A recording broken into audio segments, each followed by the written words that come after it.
আসলে আমরা এই সময়তে যদি আপনার কাছে বাইবেল থাকে, আপনি ইব্রিয় পুস্তকের তার 11 অধ্যায় 6 পদ যদি আমার সাথে খোলেন। কিন্তু বিনা বিশ্বাসে প্রীতির পাত্র হওয়া কাহারও সাধ্য নয়, কারণ যে ব্যক্তি ঈশ্বরের নিকটে উপস্থিত হয় তাহার ইহা বিশ্বাস করা আবশ্যক যে ঈশ্বর আছেন, এবং যাহারা তাহার অন্বেষণ করে তিনি তাহাদের পুরস্কার দাতা। আমেন। যদি আমরা এই পদটাকে দেখি, এই পদটাতে দুবার একটা শব্দের উল্লেখ রয়েছে, আর যেটা বলে বিশ্বাস, তাই তো? যারা আমরা এখানে উপস্থিত রয়েছে, এমন কেউ রয়েছে যে বিশ্বাস করি না ঈশ্বরে? আমি আশা করি নয়। যারা আমরা চার্চে বা যারা আমরা মণ্ডলীর মধ্যে উপস্থিত রয়েছি, আমরা প্রত্যেকে ঈশ্বরের প্রতি বিশ্বাসকে রাখি। এবং আজকে আমার প্রচার্য বিষয় ঠিক তাই। এবং আপনারা হয়তো মনের মধ্যে ভাবতে পারেন, যে বহুবার শুনেছি, অনেকবার বিশ্বাস সম্পর্কে পাস্টর আমাদেরকে বলেছে, বা অন্যান্য যারা প্রচার করতে আসে তারা আমাদেরকে বলেছে, তাহলে কি নতুন কি বিষয়তে আমরা দেখতে পাই বলে। ঈশ্বরের বাক্য বলছে, যদি আপনি ভালো করে দেখেন, লেখা হয়েছে বিনা বিশ্বাসে প্রীতির পাত্র হওয়া কারোর সাধ্য নয়। অর্থাৎ যখন আপনি আর আমরা ঈশ্বরের কাছে আসি, আমরা কিচ্ছু নিয়ে আসি না, তাই তো? যখন অন্যান্যরা কোনো জায়গাতে যায়, তারা ফুল নেয়, তারা মিষ্টি নেয়, তারা ধূপধুনো নেয়, তারা বিভিন্ন রকমের বিষয়কে নিয়ে নেয়। কেউ চাদর নেয়, ঠিক আছে, কেউ এত বড় বড় মোমবাতি নেয়, আমার থেকেও হাইটে উঁচু, এরকম বড় বড় মোমবাতি নিয়ে আসে। কি করে না, তারা ঈশ্বরকে দেওয়ার জন্য তারা সেখানে নিয়ে আসে এবং ভাবে সেইটা দিলে বোধহয় ঈশ্বর খুশি হন। কিন্তু বাইবেল বলছে যে ঈশ্বর একটি বিষয়ে তিনি খুশি হন, আর তা হচ্ছে যখন আমরা বিশ্বাস সহকারে তার কাছে উপস্থিত হই। অর্থাৎ আজকে যদি আপনি মণ্ডলীর এই গৃহের মধ্যে প্রবেশ করেছেন, আর যদি আপনি বিনা বিশ্বাসে প্রবেশ করেছেন, তাহলে আপনি তার হৃদয়কে খুশি করতে পারেননি। আপনি যতই হাত তুলে গান করুন, আপনি যতই সুন্দর করে গান করুন, मैं हाथ उठाकर गाऊंगा, যা বলি না কেন, যদি আমি বিশ্বাস সহকারে তার কাছে না আসি, তাহলে আমি তার হৃদয়কে আজকে খুশি করতে পারিনি। বাইবেল বলছে যে তার কাছে আসে তার বিশ্বাস করা আবশ্যক, অবশ্যই করে আমাকে বিশ্বাস করতে হবে। আমরা এমন একজনকে বিশ্বাস করি যিনি জীবন্ত, হালেলুয়া। আমরা এমন একজনকে বিশ্বাস করি যিনি পবিত্র, তাই তো? আর সেই জন্যই তাদের থেকে আমাদের বিশ্বাস সম্পূর্ণ আলাদা। যদি আপনি শেষ পদকে পড়েন, দেখবেন শেষ যে অংশটুকু লেখা রয়েছে যাহারা তাহার অন্বেষণ করে তিনি তাহাদের পুরস্কার দাতা। অর্থাৎ শুধুমাত্র বিশ্বাস করলেই হবে না, তাহার অন্বেষণ করতে হবে। অর্থাৎ তার সঙ্গে এগোতে হবে, তার সঙ্গে চলতে হবে, তার পথে হাঁটতে হবে, তবেই কিন্তু হবে। আমি মণ্ডলীর মধ্যে এলাম, একদিন বললাম আমি বিশ্বাস করি বলে বাড়ি চলে গেলাম, হবে না। তারপরেরটা হচ্ছে বিশ্বাসের চলা। বিশ্বাস যা হচ্ছে আমাদের খ্রিস্টীয় জীবনের একটা মৌলিক বিষয়, অর্থাৎ যাকে ছাড়া খ্রিস্টীয় জীবন কখনো সম্ভবপর হতে পারে না। তাই বিশ্বাসের উপরে আমরা সমস্ত কিছুকে গড়ে তুলি। আমাদের সম্পর্ক হোক, আমাদের মণ্ডলী হোক, আমাদের সভা হোক, আমাদের গান হোক, এই সমস্ত কিছু আমরা বিশ্বাসের উপরে আমরা ঘেঁটে তুলি। তাই বিশ্বাস হচ্ছে ফান্ডামেন্টাল বা আপনার এবং আমার জন্য মৌলিক বিষয়। বাইবেল বলে একজন পাপী বিশ্বাস দ্বারা পরিত্রাণ পায়। আর কিছু করি আমরা কিছু করি না, আমরা স্যাক্রিফাইস করি না, বলিদান করি না। একজন পাপী তার মন পরিবর্তন করার পরে যখন সে বিশ্বাস করে, আর তখন সে সেখান থেকে পরিত্রাণ পায়। বাইবেলে এই কথা লেখা রয়েছে যে বিশ্বাস দ্বারা আমরা ধার্মিক পরিগণিত হই, তাই তো? উইদাউট ফেথ আমরা কখনো ধার্মিক পরিগণিত হতে পারি না। যারা আমরা বিশ্বাস করি, যারা আমরা বিশ্বাসীদেরকে বলি, আমাদেরকে অবশ্যই বিশ্বাসে চলতে হয়। করিন্থীয় পুস্তকে লেখা রয়েছে কি আমরা এই দৃশ্য বস্তু দ্বারা আমরা চলি না, আমরা বিশ্বাস দ্বারা চলি, তাই তো? আমরা বিশ্বাস দ্বারা চলি, আমরা দৃশ্য বস্তু দ্বারা চলি না। আর তাই যখন আমরা দেখি বাইবেলেতে প্রথম করিন্থীয় তার 12 অধ্যায় 9 পদ যখন আমরা পড়ি, এখানে লেখা রয়েছে কি যারা তার অন্বেষণ করে তিনি তাহাদের পুরস্কার দাতা। তিনি কোন ধরনের পুরস্কার আমাদেরকে দেন, কোন কোন পুরস্কার যা আপনার এবং আমার জন্য রাখা রয়েছে, আর তা হচ্ছে প্রথম করিন্থীয় তার 12 অধ্যায় আর তার 9 পদ।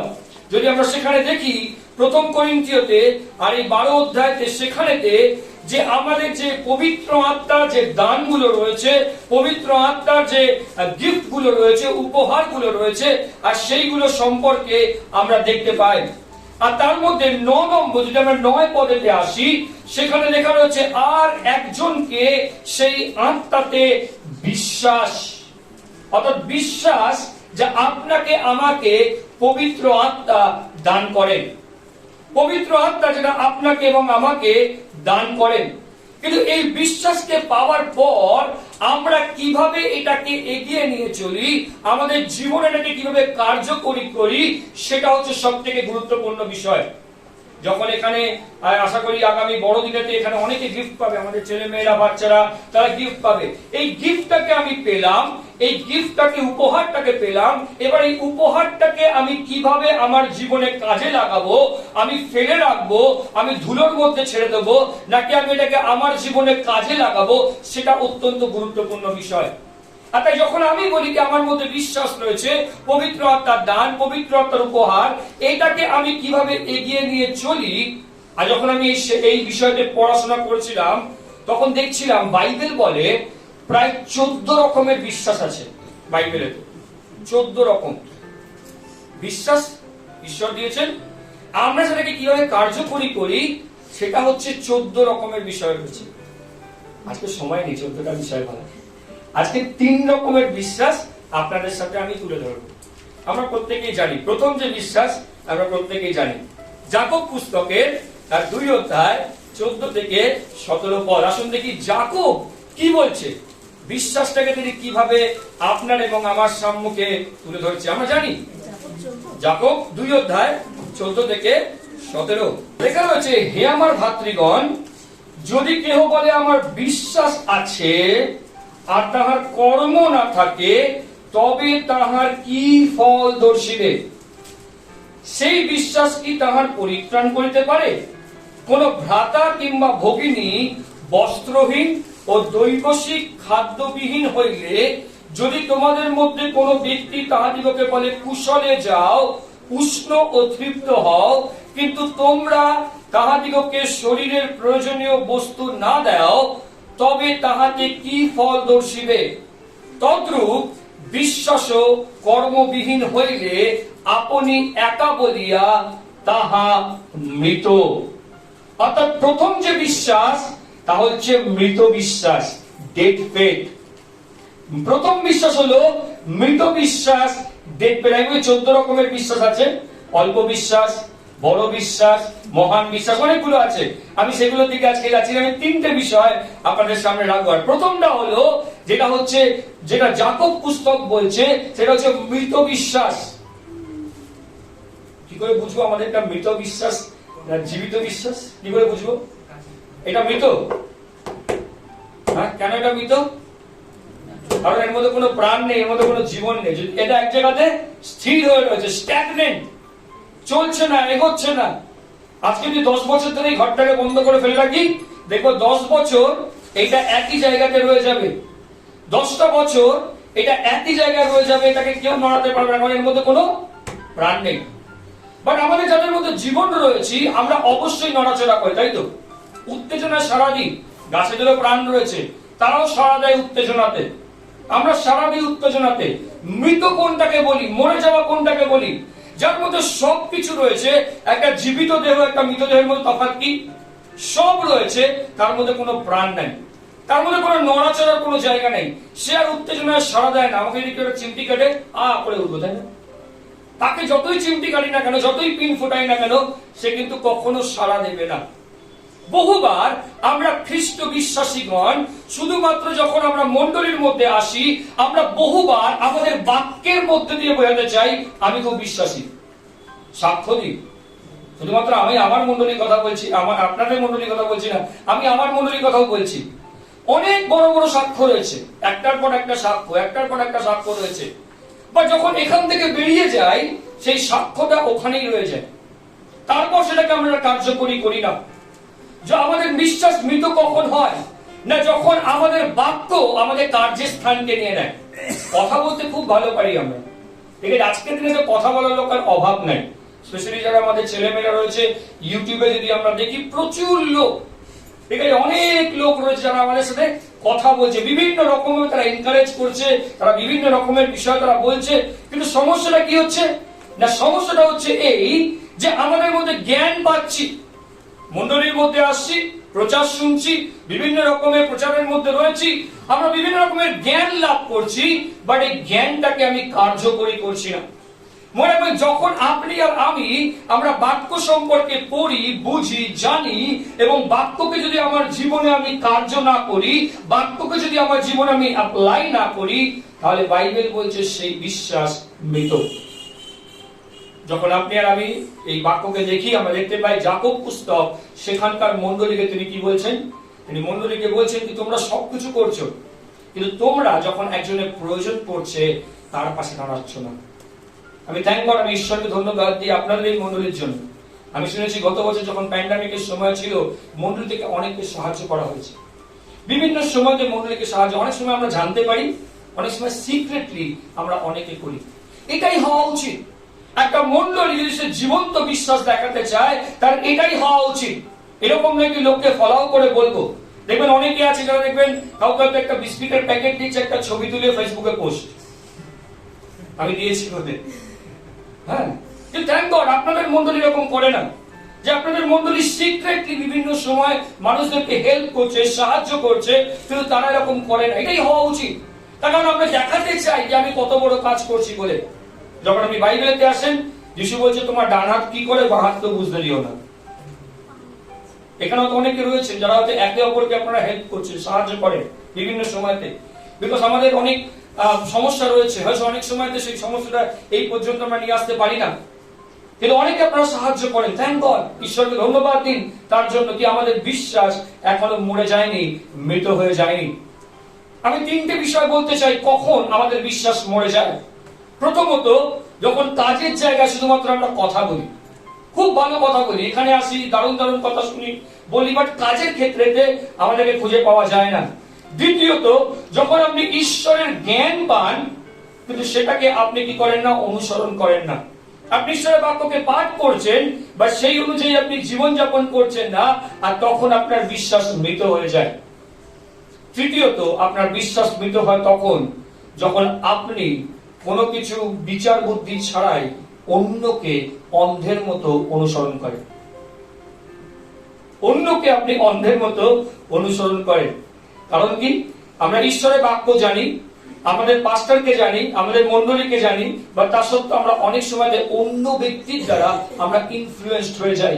তারা আমাদেরকে প্রভাবিত করে, তাদের কিছু কথা আমাদেরকে প্রভাবিত করে, আর আমরা কি করি, আমরা নেতিবাচক চরিত্র সেখানে নিয়ে আসি। আমি শুধুমাত্র জ্ঞানের কথা বলছি না, আমি বাইবেল থেকে দেখাতে পারি। প্রথম রাজা বলি তার 3 অধ্যায়, এখন খোলার দরকার নেই, পড়বো না, আমি বলে দিই সেখানে কি লেখা রয়েছে। রাজা সলোমন যখন তিনি দাউদের পর যখন তিনি রাজা হলেন, দাউদ তাকে বলেন কি এরপর তোমাকে সমস্ত রাজ্যভার তোমাকে সামলাতে হবে। সলোমন তিনি প্রার্থনা করতে শুরু করলেন। তিনি প্রার্থনা করতে শুরু করেন রাজা সলোমন। তিনি প্রার্থনা করছেন। বাইবেল বলে ঈশ্বরের হৃদয়কে তিনি সন্তুষ্ট করেছিলেন। আর ঈশ্বর বলে তোমার কি চাই, তোমার কি চাই বলো, তুমি যা চাইবে আমি তোমাকে তাই দেবো। সলোমন কি চেয়েছিল? কি চেয়েছিল? জ্ঞান চেয়েছিল। বলেছিল এত বড় রাজ্য, এই এত বড় রাজ্যকে সামলাবার জন্য আমাকে তুমি জ্ঞান দাও। ঈশ্বর তাকে বলেছিল যে তুমি আমাকে অন্য কিছু জিনিস চাওনি, তুমি জ্ঞান চেয়েছো। তাই তোমাকে বলি, না তোমার আগে, না তোমার সময়, না তোমার পরবর্তী সময় এমন কেউ থাকবে না যে তোমার মতো জ্ঞানী হবে। তাই তো? জ্ঞান লাভ করেছিল, প্রচুর জ্ঞান। আমরা বাইবেল পড়ি, জ্ঞান লাভ করি, আমরা ঈশ্বরের বাক্য শুনছি, জ্ঞান লাভ করছি। আপনি প্রথম রাজা বলি 11 অধ্যায় আসবেন, আর দেখবেন এই 8 অধ্যায়ের মধ্যে সলোমনের জীবন টোটালি পরিবর্তন হয়ে গেছে। বাইবেল বলছে সলোমন তার জ্ঞানের দ্বারা, আমরা অজ্ঞান, আমরা একটা বিয়ে করেছি, সলোমন জ্ঞানের দ্বারা 1000টা বিয়ে করেছিল। কতগুলো? 1000টা বিয়ে করেছিল। আমার কথাটা বাইবেলের মধ্যে লেখা যাবে, পড়বেন বাড়িতে গিয়ে। বাইবেল বলছে তিনি এমন কাউকে বিয়ে করেছিলেন, এমন কিছু মহিলাদের, কারণ সেই সময়তে বিয়ে করা মানে সেই রাজ্যটা তার। হ্যাঁ, কেন বিয়ে করছে একটা কারণ রয়েছে। কারণ হচ্ছে সে যুদ্ধ করতে চায়নি। ধরুন আশেপাশে কেউ রয়েছে, যুদ্ধ করতে চায়নি, ঠিক আছে, তার সম্পত্তি কি আছে না তার। অনেক সময় আমরা ছেলেরা ভাবি আমার বইয়ের বাড়ির সম্পত্তি আমার, না না না, ঠিক আছে, আমরা ওই সময় বাস করি না। আমাকে হার্ডওয়ার্ক করতে হবে, আমাকে পরিশ্রম করতে হবে, ঈশ্বর যা আমাকে সেটাকে আমাকে এনজয় করতে হবে। সলোমন কি করেছিল না, সেই রাজ্যের সাথে যুদ্ধ করতে চায়নি। সেই রাজ্যকে কি করে তার নিজের অধিকারগত করবে না, সেখানকার রাজকুমারীকে বিয়ে করে নিয়েছে। এরকম করতে করতে তিনি হাজারটা তিনি বিয়ে করেন। বাইবেল বলে সবাই ঈশ্বরের প্রতি বিশ্বস্ত ছিলেন না। বাইবেল বলছে সলোমনের হৃদয়কে, সলোমনের মনকে সত্য ঈশ্বরের থেকে সে দূরে সরিয়ে নিয়ে গেছিল। বহুবার ঠিক এরকমই হয় যে আমাদের জ্ঞান রয়েছে, আমাদের বাক্য রয়েছে, সমস্ত কিছু রয়েছে, কিন্তু কোন একটা জায়গাতে আমরা এই প্রভাবের মধ্যে পড়ে যাই, এই প্রলোভনের মধ্যে পড়ে যাই, আর আমাদেরকে আস্তে আস্তে সেটা ঈশ্বরের থেকে দূরে সরিয়ে নিয়ে যায়। আজকে আপনাকে আমি বলি, যদি আপনার বিশ্বাস আজকে জীবন্ত হয়ে থাকে, এটা সর্বদা আপনাকে খ্রিস্টের কাছে নিয়ে আসে, খ্রিস্টের থেকে দূরে নিয়ে যায় না। যদি দেখেন কি আপনি কোন সময় খ্রিস্টের থেকে দূরে যাচ্ছেন, জানবেন আপনি নিজেকে প্রশ্ন করে দেখুন কি আপনার বিশ্বাস মৃত না জীবিত। আমাদের জীবিত বিশ্বাস সর্বদা আমাদেরকে খ্রিস্টের কাছে নিয়ে আসে, খ্রিস্টের থেকে দূরে নয়। সত্যিকারের বিশ্বাস কি? সত্যিকারের বিশ্বাস হলো আপনি ঈশ্বরের থেকে যে জ্ঞান লাভ করেন সেই অনুযায়ী কার্য করা। বহুবার ঈশ্বর আপনাকে আমাকে এমন কিছু বিষয় করতে বলে যেগুলো আমাদের বোধের বাইরে, আমাদের চিন্তার বাইরে, আমাদের ভাবনার বাইরে। আমরা বাইবেল থেকে উদাহরণ দেখতে পাই, তার নাম হচ্ছে নোহ বলে। বাইবেল বলছে ঈশ্বর নোহকে বললেন তুমি একটা জাহাজ বানাও। নোহ লাইফে কখনো জাহাজ দেখেনি, কিভাবে জাহাজ বানাতে হয় সে জানতো না পর্যন্ত, কারণ সে ছিল ফার্মার, সে ছিল কৃষক। আর তাকে বলে তুমি একটা ইঞ্জিনিয়ারিং জব করো, এত বড় জায়গা তুমি একটা বানাও বলে। বাইবেল বলছে নোহকে বললেন আমি পৃথিবীর মধ্যে বৃষ্টি নামাবো। আর নোহ সেই সময় যখন লোকদের কাছে প্রচার করছিল, লোকরা বলছে বৃষ্টি, এই শব্দটা আমাদের ডিকশনারির মধ্যে নেই। চিন্তা করে দেখুন যে এমন কোন বিষয় যখন আপনাকে জানানো হলো আর আপনি বলছেন এইটা কখনো আমি লাইফে শুনিনি, কখনো আমি জানি না পর্যন্ত আদৌ এটা সম্ভব বলে। দেখবেন যদি ঈশ্বর কোনো কিছু বলে থাকে তিনি তা অবশ্যই পরিপূর্ণ করবেন, তিনি কার্যকারী করবেন। বাইবেল বলছে সেইখানেতে নোহর অপোজিটে অনেকে ছিল, নোহকে অনেকে তারা হাসাহাসি করেছিল, ঠাট্টা করেছিল, কিন্তু বাইবেল বলছে নোহ তার সত্য বিশ্বাস দ্বারা ঈশ্বরের প্রতি বারে বারে তিনি এগিয়ে চলেছেন। আপনি আমি যেই হই না কেন, আপনাকে এবং আমাকে ক্রমাগত রূপে ঈশ্বরের সঙ্গে বিশ্বাসে চলতে হবে। বহুবার আপনি আর আমি হয়তো এমন কিছু বিষয় আমাদের জীবনে আমরা লাভ করি আর যেটা মনে হয় কি এটা অলিক, এটা মনে হয় না হবে না বলে, এটা সম্ভব নয় বলে। আদৌ ঈশ্বরের কথা বলতে পারেন বলে যখন আমরা সেই অনুযায়ী চলি, ঈশ্বরের বাক্য বলছে সেখানে আপনার এবং আমার জন্য আশীর্বাদ রয়েছে। সত্য বিশ্বাস কি? যখন আপনি প্রথম যখন তার 5 অধ্যায় 20 পদ খোলেন, সত্য বিশ্বাস কি আপনি দেখার চেষ্টা করবেন যারা বলছে আমার মধ্যে সত্যিকারের বিশ্বাস রয়েছে বলে, আর তাদের আপনি জীবন থেকে এই বিষয়টাকে দেখার চেষ্টা করবেন। আমরা বহুবার বিশেষ করে এই সময়তে এরকম অনেক ভ্রান্ত শিক্ষা, ভ্রান্ত বিষয়গুলো এগিয়ে আসছে, কিন্তু যদি দেখেন এইটা নাই, এই বিষয়টা নাই, এই বাক্যটা নাই, তাহলে মনে রাখবেন কি তারা কিন্তু সত্য বিশ্বাসে চলছে না। বাইবেল বলছে প্রথম যোহন তার 5 অধ্যায় 20 পদ লেখা রয়েছে আমরা জানি যে ঈশ্বরের পুত্র আসিয়াছেন এবং আমাদিগকে এমন বুদ্ধি দিয়াছেন যাতে আমরা সেই সত্যময়কে জানি। আপনার জ্ঞান, আপনার বুদ্ধি, আপনার বাইবেল পাঠ যদি সত্যকে না জানায় তাহলে আপনার বিশ্বাস মৃত। আপনার জ্ঞান, আপনার বুদ্ধি, আপনার বিজ্ঞতা, আপনার শিক্ষাগত যোগ্যতা যদি সত্যকে না প্রকাশ করে তাহলে সেটা সম্পূর্ণ রকমভাবে মিথ্যা। বাইবেল বলছে এবং আমরা সেই সত্যময়ে তাহার পুত্র যীশু খ্রিস্টে আছি। অর্থাৎ যখন আপনি সেই সত্যকে জানবেন, সেই সত্যের দ্বারা আমরা খ্রিস্ট যীশুর মধ্যে থাকি। এবং শুধু তাই নয়, বাইবেল বলছে তিনি সত্যময় ঈশ্বর এবং অনন্ত জীবন। আপনার জীবিত বিশ্বাস আপনাকে সর্বদা খ্রিস্টের দিকে নিয়ে যাবে, যে খ্রিস্টের মধ্যে অনন্ত জীবন রয়েছে। বাইবেল বলছে মথি তার 24 অধ্যায় 12 থেকে 15 পদ আপনি পড়বেন, সেখানে লেখা রয়েছে যে এত অধর্ম বৃদ্ধি পাবে যে আমাদের প্রেম, খ্রিস্টের প্রতি আমাদের প্রেম দিন দিন ঠান্ডা হয়ে যাবে। আপনি চিন্তা করে দেখুন যে প্রথম যখন আপনি যিশুকে গ্রহণ করেছিলেন, আপনার সেই দিনকার যে বিশ্বাস, সেই দিনকার যে প্রেম, আজকে যখন আপনি দাঁড়িয়ে রয়েছেন সেটা কি বৃদ্ধি পেয়েছে নাকি সেটা কমে গেছে? যদি কমে গিয়ে থাকে তাহলে আজকেই সেই দিন যেখানে আপনি বলবেন কি প্রভু আমি তোমাতে আরো বৃদ্ধি পেতে চাই, বিশ্বাসে আরো বৃদ্ধি পেতে চাই, প্রেমেতে আরো বৃদ্ধি পেতে চাই। সেজন্য যোহন পুস্তকে তিনি পরিষ্কার করে দিচ্ছেন আমরা সেই সত্যময়কে জানি, যে সত্যময় হলো যীশু খ্রিস্ট এবং তাহাতেই অনন্ত জীবন। মৃত বিশ্বাস আপনাকে অনন্ত জীবন থেকে দূরে নিয়ে যাবে। জীবিত বিশ্বাস আপনাকে অনন্ত জীবনের কাছে নিয়ে আসবে। আর সেই জন্যই আমরা মৃত বিশ্বাস নয়, আমরা জীবিত বিশ্বাসের উপরে নির্ভর করি। হালেলুয়া। দ্বিতীয় বিশ্বাস। এখানে কতজন রয়েছে যারা বলি কি আমি ভূতে বিশ্বাস করি, ভূতে ভয় পাই? অনেস্টলি একটু সৎ। ভয় পাই, ভয় পাই, ভয় পাই, ভয় পাই। ওকে ওকে, আমি আশা করি আমার এই প্রচারটার পর, আজকের পর থেকে আর কারোর ভূতে ভয় লাগবে না।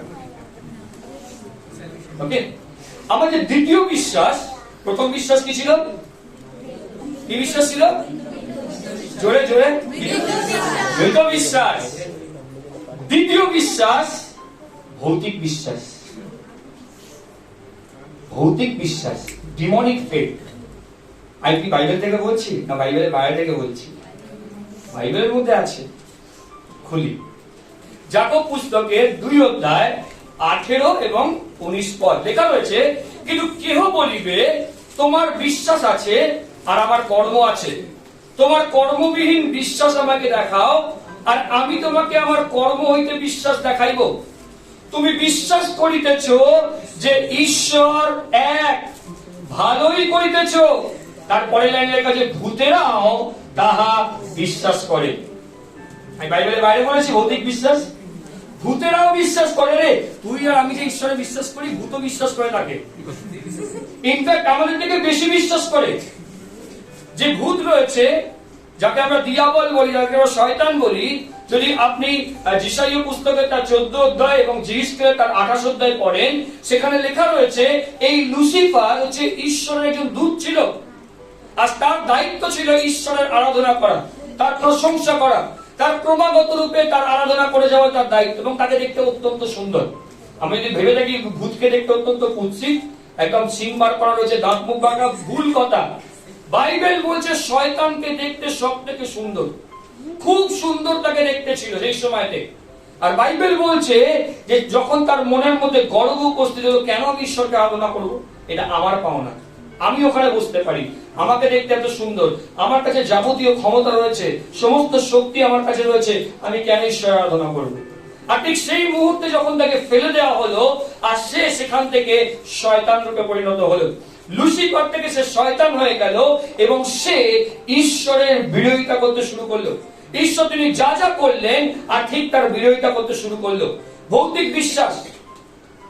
ভৌতিক বিশ্বাস কি ভূতেরাও বিশ্বাস করে? মানছি না। তাহলে মার্ক লিখিত সুসমাচার তার 5 অধ্যায় দেখি, সেখানে কি লেখা রয়েছে? মার্ক লিখিত সুসমাচার আর তার 5 অধ্যায় কি লেখা রয়েছে? আমরা গল্পটা একটু পড়ি। আমরা জানি প্রত্যেকেই গল্পটা, আমরা প্রত্যেকে শুনেছি আগে। আর সেটা হচ্ছে গেরাসিনের দেশে একটা লোককে ভূতে ধরেছিল, তাই তো? তার মধ্যে মন্দ আত্মা ছিল। মার্ক তার 5 অধ্যায়, মার্ক তার 5 অধ্যায়, আর সেখানে হচ্ছে 6-5 পদ থেকে পড়তে পারি।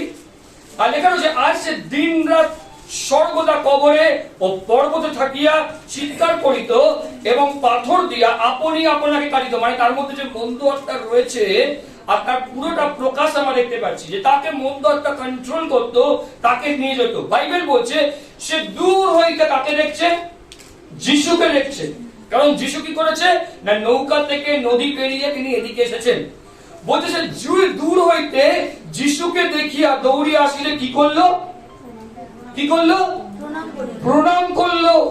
কারণ সে জানে এই যিশুকে, কারণ সে এই যিশুর আরাধনা করত।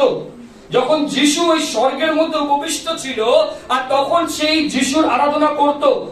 আজকে আমার ভাই, আমার বোনেরা, যারা আমরা ভূতে ভয় পাই, আমি বলি কি যাকে আমি ভয় পাই সেও যিশুর আরাধনা করত। আর ভয় পাওয়ার দরকার নেই, সেও যিশুর আরাধনা করত। বাইবেল বলছে শুধু প্রণাম করলো তাই নয়, উচ্চ রবে চেঁচিয়া কইল, হে যিশু পরাৎপর ঈশ্বরের পুত্র। তাকে কে বললো? এই মন্দারটাকে কে বলেছিল কি যিশু পরাৎপর ঈশ্বরের পুত্র? তার যে শিষ্যরা ছিল তারাই জানে না ঈশ্বরের পুত্র বলে। তারা জানতো শুধুমাত্র নাসারত থেকে এসছে, তারা জানতো শুধুমাত্র এই জোসেফ যে হচ্ছে কার্পেন্টার, ছুতোর মিস্ত্রি, তার ছেলে, মরিয়মের সন্তান, মরিয়মের বড় সন্তান। তারা নিজেরাই জানতো না সেই সময়তে। বাইবেল বলছে তার মধ্যে যে মন্দ আত্মা ছিল, সে চিৎকার করে বলছে, হে যিশু পরাৎপর ঈশ্বরের পুত্র। আপনি আর আমি আমরা অনেক সময় যিশুকে আমরা ভুল বুঝি, শয়তান ভুল যা বোঝে না, শয়তান জানে যিশুকে, শয়তান ভালো করে জানে যিশুকে। বাইবেল বলছে, সেটা বলছে যে শুধুমাত্র বিশ্বাস করে যে ঈশ্বর রয়েছে বলে সে শুধুমাত্র যিশুকে বিশ্বাস করে তাই নয়, বাইবেল বলছে শয়তান ভালো করে জানে যিশুর কাছে ক্ষমতা রয়েছে তাকে শাস্তি দেবার। আপনি ভালো করে দেখুন, লেখা রয়েছে, আমি আপনাকে ঈশ্বরের দিব্য দিতেছি, আমাকে যাতনা দেবেন না। ভূত কার নামে ছাড়ে? যিশুর নামে ছাড়ে। তার কারণ ভূত যিশুকে জেনে, ভূত যিশুকে চেনে, সে জানে তার নামের মধ্যে কি ক্ষমতা। আমার কোনো ক্ষমতা নেই, আমার কোনো ক্ষমতা নেই, আমি পারি না করতে, আমার নামে যে কিচ্ছু হবে না, আমার নামে তারও ঘাড় মটকাবে।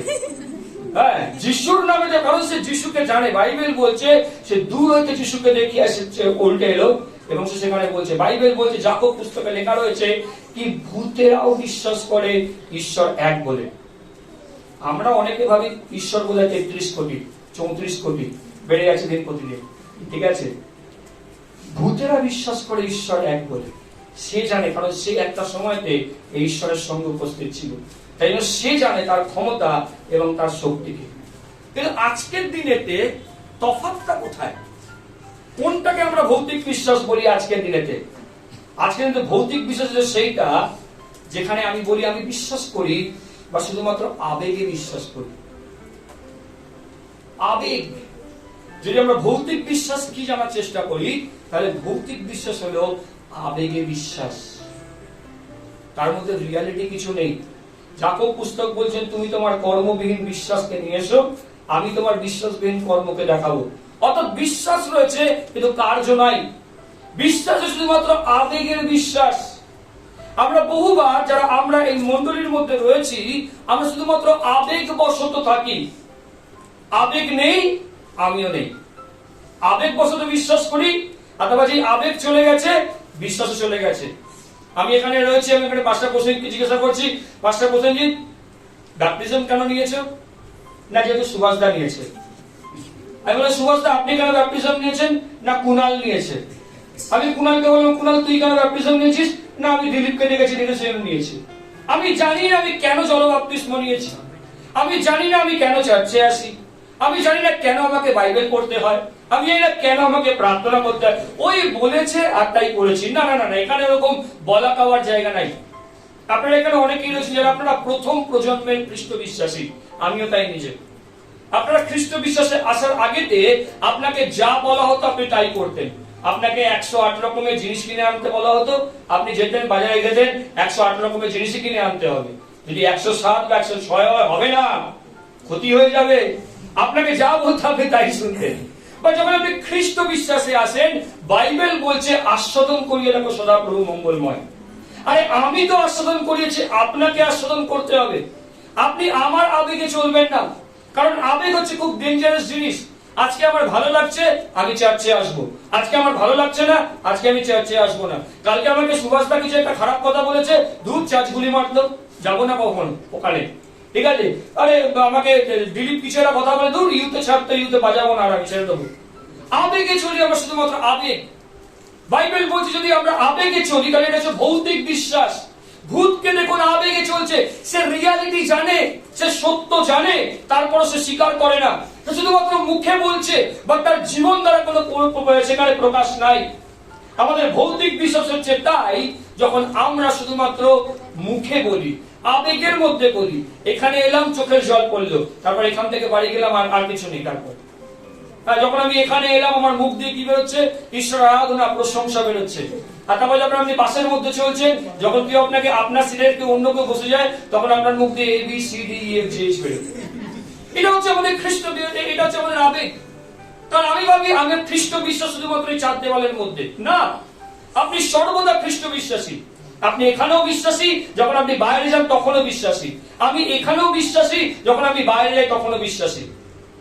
কদিন আগে একটি ছেলে আমার কাছে আসে, আমার ওয়াইফও ছিল সঙ্গে, আর সে বলে পাস্টার জয় যিশু। দেখেছি আমি চিনি না রাখি। হ্যাঁ, আমার ওয়াইফ বলছে তোমাকে চিনতে কি করে? কি জানি, চিনি না তো, জানি না তো। আমি বলে দেখো খুব ডেঞ্জারাস বিষয়, পাস্টার হিসেবে আমাকে অনেকে চেনে, আমি কিন্তু চিনি না। হতে পারে কোনোদিন তো লড়াই করে ফেললাম তার সাথে, সে বলে পাস্টার লড়াই করছে। দেখো আমরা আবেগী মানুষ, ঈশ্বর আমাদেরকে আবেগ দিয়ে তৈরি করেছে। আমরা কেউ খুব তাড়াতাড়ি কাঁদি, আমরা আমাদের ইমোশনটাকে আমরা কন্ট্রোল করতে পারি, কেউ পারি না। আমরা এরকমই, ঈশ্বর আমাদেরকে তৈরি করেছেন তাই। কিন্তু যেন আমাদের আবেগ যেন আমাদের বিশ্বাসের জায়গাটা না নিয়ে নেয়। রবিবার দিন মন্ডলীতে উপস্থিতি কত? 5 জন, 6 জন, 10 জন, এর থেকে বেশি নেই। কেন? তার কারণ তারা মনে করে মন্ডলী ইম্পর্টেন্ট বিষয় নয়, গুরুত্বপূর্ণ বিষয় নয়। মন্ডলী কবে গুরুত্বপূর্ণ বিষয়? 3 দিন, বড়দিন, গুড ফ্রাইডে, ইস্টার। 3টে দিন সব থেকে গুরুত্বপূর্ণ বিষয়।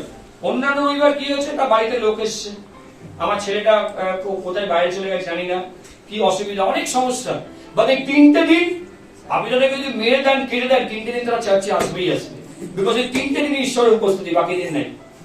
আমরা আবেগে চলি, আমরা আবেগের মধ্যে চলি। কি ওই দিনগুলোতে আমাকে একদিন ফোন করে বলে কি আপনি 25 ডিসেম্বর আমার জন্য দয়া করে প্রার্থনা, কেন না? ওই দিন যিশুর জন্মদিন, যিশু শুনবে। আমি কে বললো?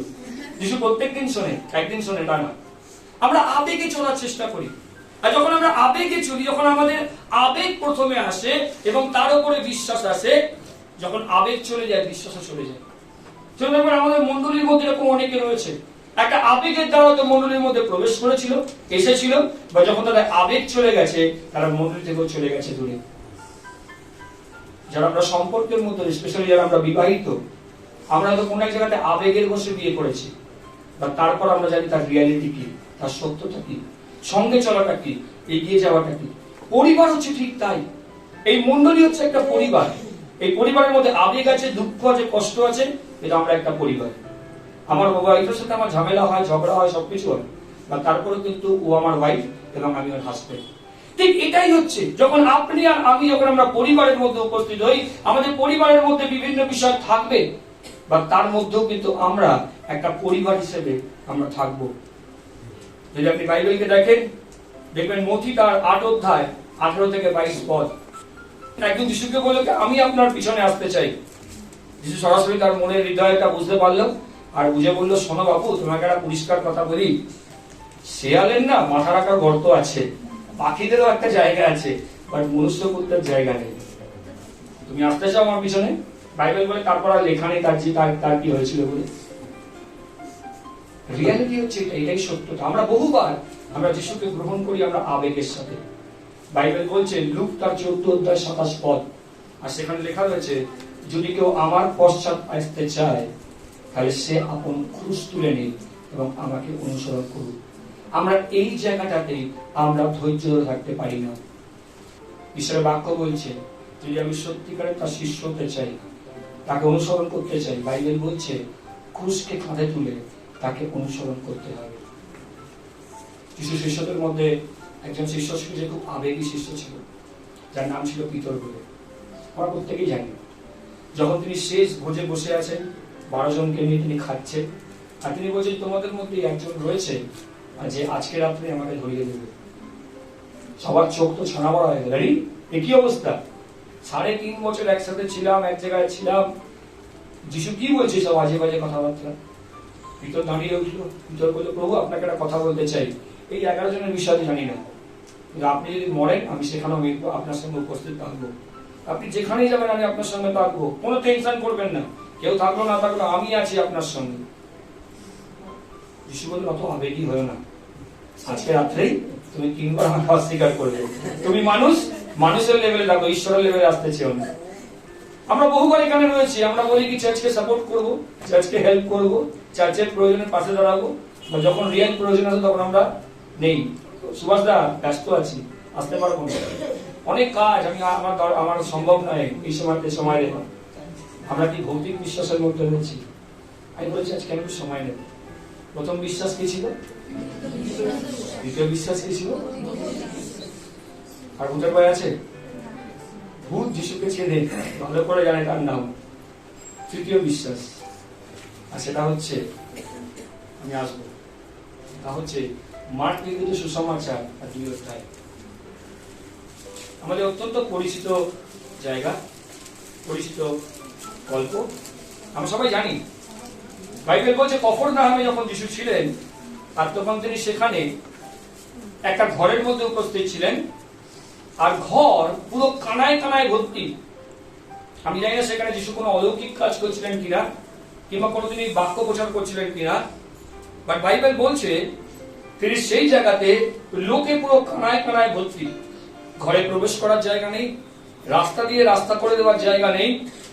কিন্তু বাইবেল বলছে যখন এই কফরনাহম অঞ্চলেতে একজন পক্ষাঘাতী এবং তার 4 জন বন্ধু যখন শুনতে পেল যিশু উপস্থিত হয়েছেন বলে, বাইবেল বলছে এই 4 জন বন্ধু আর তারা সিদ্ধান্ত নিল কি আমরা যিশুর কাছে নিয়ে যাব আমার এই বন্ধুকে, যিশুর কাছে আমাদের এই বন্ধুকে নিয়ে যাব। তারা ঠিক করলেন, কারণ পক্ষাঘাতী আমি জানি না কত বছর অসুস্থ, কিন্তু এমন একটা পরিস্থিতি সে উঠে দাঁড়াতে পারে না, চলতে পারে না। তাকে বিছানার মধ্যে শুয়ে দিয়েছে, ভালো করে তাকে বিছানাটাকে বেঁধেছে এবং সেই 4 জন সেই খাটটাকে সে নিয়ে গেছে সেখানে যেখানে যিশু রয়েছেন সেই জায়গাতে। আমি আশা করি আমরা প্রায় প্রত্যেকেই ভ্যাকসিন হয়ে গেছে না, অনেকেই ভ্যাকসিন হয়ে গেছে। অনেকে আপনারা রেশন বা কেরোসিনের লাইনে দাঁড়ান, দেখবেন যখন আপনি এরকম জায়গায় দাঁড়িয়ে রয়েছেন কিংবা কোনো লাইনে দাঁড়িয়ে রয়েছেন আর আপনার সামনে হয়তো কেউ উপস্থিত হয়েছে যে অত্যন্ত অসুস্থ, শরীর খারাপ, ডাক্তার দেখাতে গেছেন, হয়তো কেউ তো খুব শরীর খারাপ নিয়ে এসছে আর আপনাকে অনুরোধ করেছে আমি একটু আগে দেখিয়ে দেবো, আপনি যদি পরে দেখান ভালো হয়, কারণ খুব শরীরটা খুব খারাপ লাগছে। আমি আশা করি আমরা প্রত্যেকেই করি কি যেন আপনি আগে করে নেন, কিংবা ভ্যাকসিনের লাইনে কোনো বয়স্ক মানুষ এসে আপনি আগে করেন, আমি তারপর করছি, অসুবিধা কিছু নেই। আমরা এরকম সহৃদয় ব্যক্তি। আপনি ভালো করে জায়গা থেকে পড়ে দেখবেন, দেখবেন এই পক্ষাঘাতীকে রোগীকে যখন নিয়ে আসা হয়েছিল এই দরজার সামনেতে, তার প্রতি কেউ কোনো করুণা দেখায়নি। কেউ বলেনি যে আমরা রাস্তা ছেড়ে দিচ্ছি এই পক্ষাঘাতী রোগীকে নিয়ে এগিয়ে যান বলে। সবাই কি বলেছে? আজকে হবে না, চলে যাও চলে যাও, আজকে সময় হবে না, আজকে তোমরা বাড়ি চলে যাও। সময় দেখতে পাচ্ছ না, এত ভিড়, এত লাইন, এই অবস্থার মধ্যে কোথায় ঢুকবে, সম্ভব নয় যাওয়া, চলে যাও চলে যাও বলে। কিন্তু বাইবেল বলছে যখন আপনি এখানে পড়েন, বলছে যখন তারা নিকটে না আসতে পারাতে তিনি যেখানে ছিলেন সেখানকার ছাদ খুলিয়া ফেলিল আর ছিদ্র করিয়া যে খাটে পক্ষাঘাতী শুইয়া ছিল তাহা নামাইয়া দিল।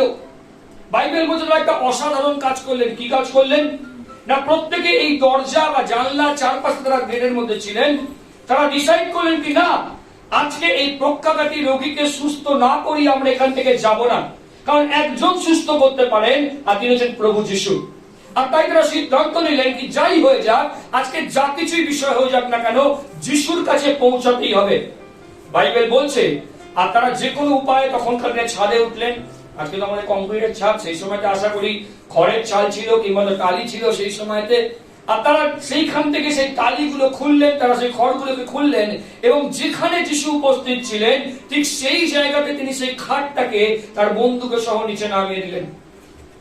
বাইবেলে আপনি ভালো করে দেখুন, লেখা রয়েছে 5 পদে লেখা রয়েছে তাহাদের বিশ্বাস দেখিয়া। বাইবেল বলছে তাহাদের বিশ্বাস দেখিয়া।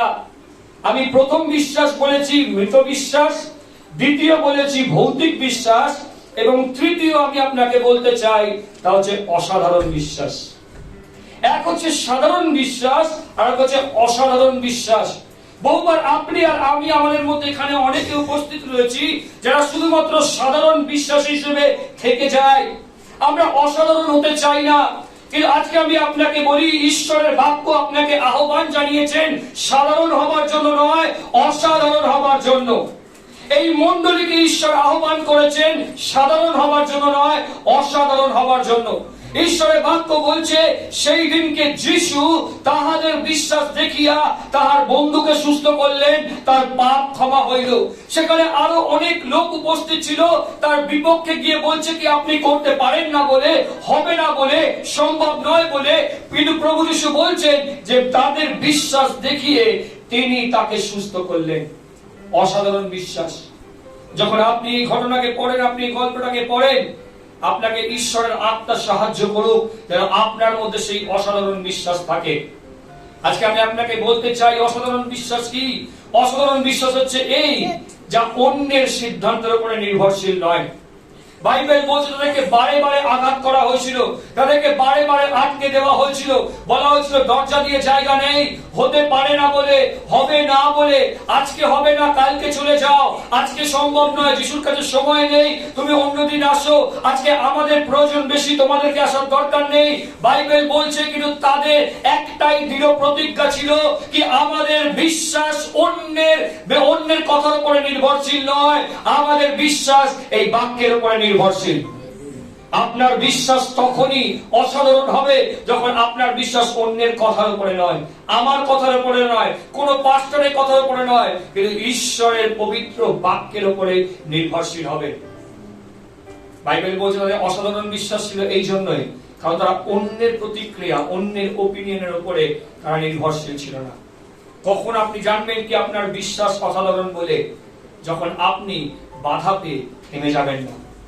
তারা বাধা প্রাপ্ত হয়েছিল, তাদের সামনে লোকারণ্য ছিল, তাদের সামনে একটা অবস্টাকেল ছিল, বাধা ছিল, কিন্তু সেই বাধা তাদেরকে আটকে রাখতে পারেনি। আমরা প্রত্যেকেই জানি কি আজকে আমাদের ছাদে ওটা সিঁড়ি রয়েছে, সেই সময়তে কিন্তু ছাদে ওটার কোনো সিঁড়ি ছিল না, কারণ ছাদ বলে কোনো জিনিসই থাকতো না। ও ডেফিনেটলি তারা অনেক পরিশ্রম করে, অনেক কিছু চিন্তা ভাবনা করে তারা সেই সিঁড়িকে লাগিয়েছিল। তারা একটাই বিষয় করেছিল, আজকে যে কোন রকম বাধা হোক না কেন যিশুর কাছে পৌঁছাতেই হবে। আজকে যারা আমরা এখানে বসে রয়েছি, আপনি হয়তো রবিবার দিন সব থেকে বেশি বাধার সম্মুখীন হন। যখন আপনি চার্চে বেরোন, যখন আপনি যখন ঘর থেকে বেরিয়ে আসেন, সব থেকে বড় বাধার সম্মুখীন আপনি হন। আজকে আমি আপনাকে বলি আপনার অসাধারণ বিশ্বাস তখনই যখন আপনি সমস্ত বাধাকে পেরিয়ে যখন আপনি সামনের দিকে এগিয়ে যাবেন। আমার বর্তমানে স্লিপ ডিস্ক হয়েছে, আমার স্পন্ডিলাইটিস হয়েছে, বেশ ব্যথা, বেশ যন্ত্রণার মধ্যে রয়েছে। আর অনেক সময়তে আমার ওয়াইফ আমাকে বলে এই রোববারটা ছেড়ে দাও, এই রোববারটা ঘরে থাকো, প্রতি রোববার তুমি যাও, অন্য কাউকে দায়িত্ব দিয়ে রোববারটা ঘরে থাকো। আমি বলি ঈশ্বর আমাকে ঘরে বসে থাকার জন্য ডাকেনি, আমার শেষ নিঃশ্বাস পর্যন্ত আমি সদাপ্রভুর সেবা করতে চাই। যদি আমি পক্ষাঘাতী না হয়ে, যদি আমি প্যারালাইসিস হয়ে ঘরের মধ্যে শুয়ে না থাকি, তাহলে আমি অবশ্যই করে প্রভুর গৃহেতে যাব, তাতে আমার যন্ত্রণা যতই হোক, আমার কষ্ট যতই হোক। আজকে যারা আমরা এখানে বসে রয়েছি, আমরা বিশ্বাসের কথা শুনতে চাই। আমি বলি না পাস্টর আমার বিশ্বাস ভৌতিক নয়, আমি আবেগে চলি না, না পাস্টর আমার বিশ্বাস মৃত নয়, আমি সামনের দিকে এগোতে চাই। তাহলে আজকে আমি আপনাকে বলি আপনি অসাধারণ বিশ্বাস রাখুন, আপনি কোনো অবস্থাতে বাধাপ্রাপ্ত হয়ে থেমে যাবেন না। কারণ আপনাকে আমাকে বাধা দেওয়া হবে, আপনাকে আমাকে থামিয়ে দেওয়ার চেষ্টা করা হবে, কিন্তু আপনি আর আমি সেখানে থামবো না, সেখান থেকে আমরা এগিয়ে যাব। অসাধারণ বিশ্বাস কি? অসাধারণ বিশ্বাস হচ্ছে তাই যখন আপনি আর আমি যখন আমরা একত্রে আসি, যখন আমরা একত্রে আসি, যেখানে একতা নেই সেখানে অসাধারণ বিশ্বাস পাওয়া যায় না। আপনি চিন্তা করে দেখুন, 4 জন বন্ধুর তাদের বিশ্বাস, তাদের একতা একই ছিল।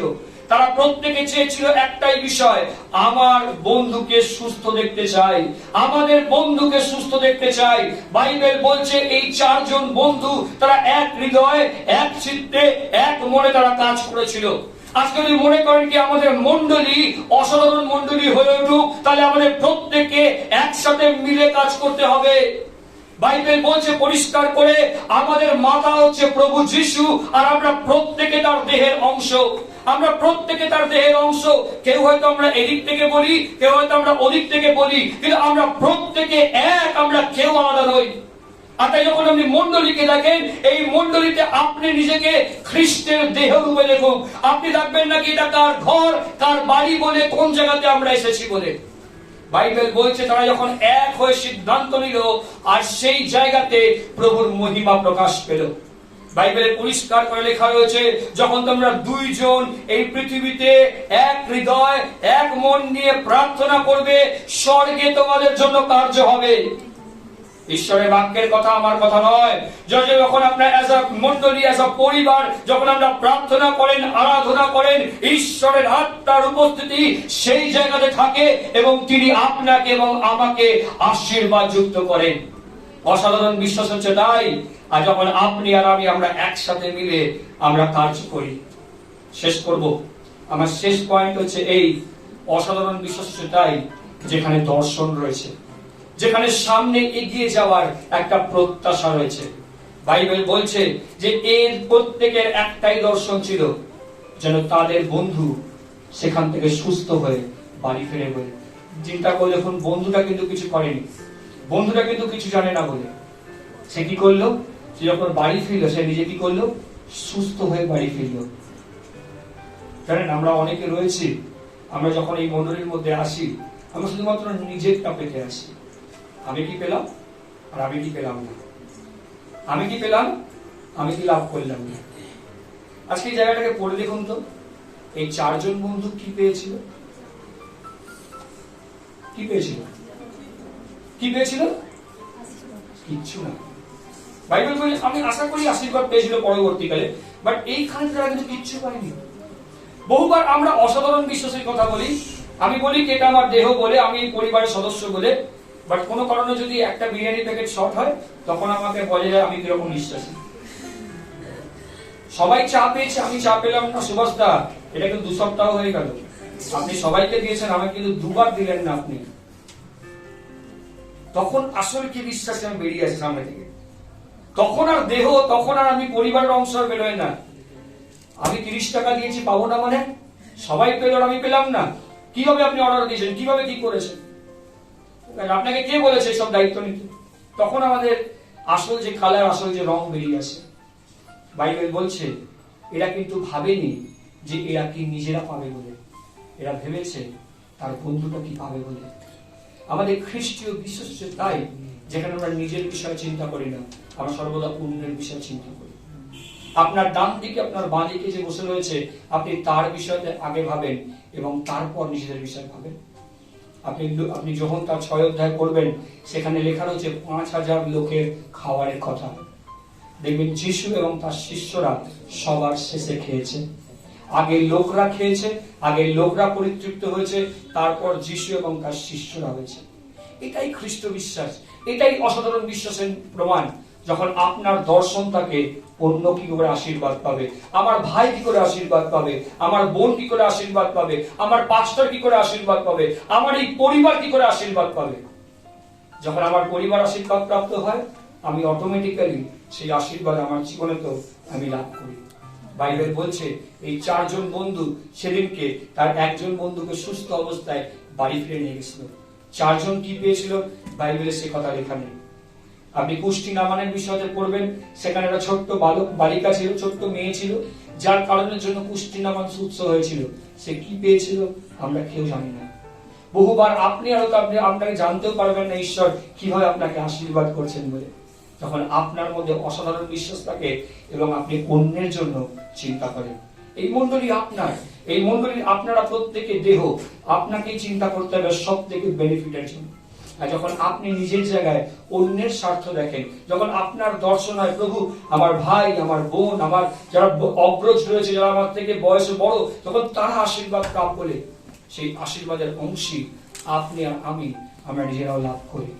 বাইবেল বলছে ঈশ্বর আপনাকে আমাকে ডেকেছেন অসাধারণ বিশ্বাসী হবার জন্য। ডেড ফেথ, মৃত বিশ্বাসের জন্য নয়, ভৌতিক ফেথ তার জন্য নয়, আপনাকে ডেকেছেন ঈশ্বর অসাধারণ বিশ্বাসের জন্য। জানেন আপনি আর আমরা কোথায় আটকে যাই? ঈশ্বরের বাক্য বলছে তোমার জন্য স্বর্গ খোলা রয়েছে, আর তুমি শুধুমাত্র এইটুকু জায়গা নিয়ে তুমি ব্যস্ত। আমাদের জন্য স্বর্গ খোলা রয়েছে, আর আমরা এইটুকু জায়গা নিয়ে আমরা ব্যস্ত রয়েছি।